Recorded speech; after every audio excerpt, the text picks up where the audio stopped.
Hello there. I've been dusting. I hate dusting.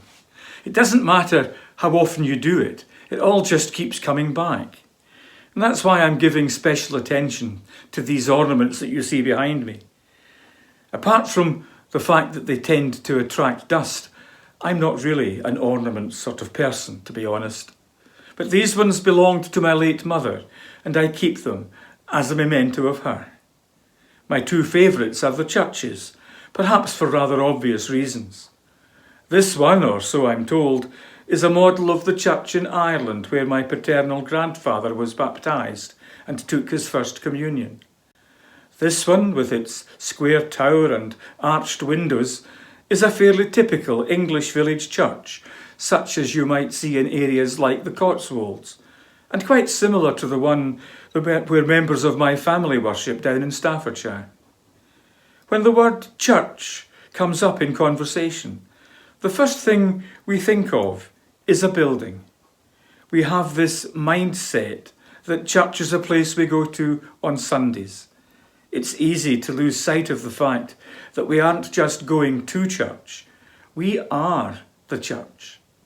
We could think of ourselves as the people who attend a particular church building, the fellowship attached to that building. But that misses the point too. In his first letter to Timothy, the Apostle Paul describes the church as people dedicated to doing whatever it takes to reach out and help others. He reminds us that we have a responsibility as the church to serve and help others in need. Caring for each other within the church as well as those outside of it is the quickest way to see Jesus change lives. In the Bible, when the church is spoken about, it always refers to a people, not a place. The church is a body of believers that live out the gospel in their words and actions. The church is at its best when the people inside the building take Jesus' message outside into the world to serve the needs of the world in those they meet. The days of what we might call the traditional Sunday, when the pews were filled and all the shops were closed and there were no sporting fixtures, those days are gone. The world has changed, and the church has to change with it.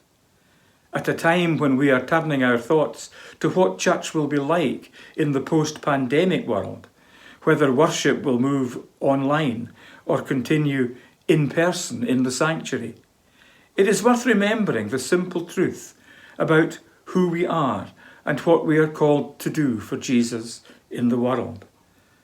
That hasn't changed. God bless you and those whom you love, today and always. Bye for now.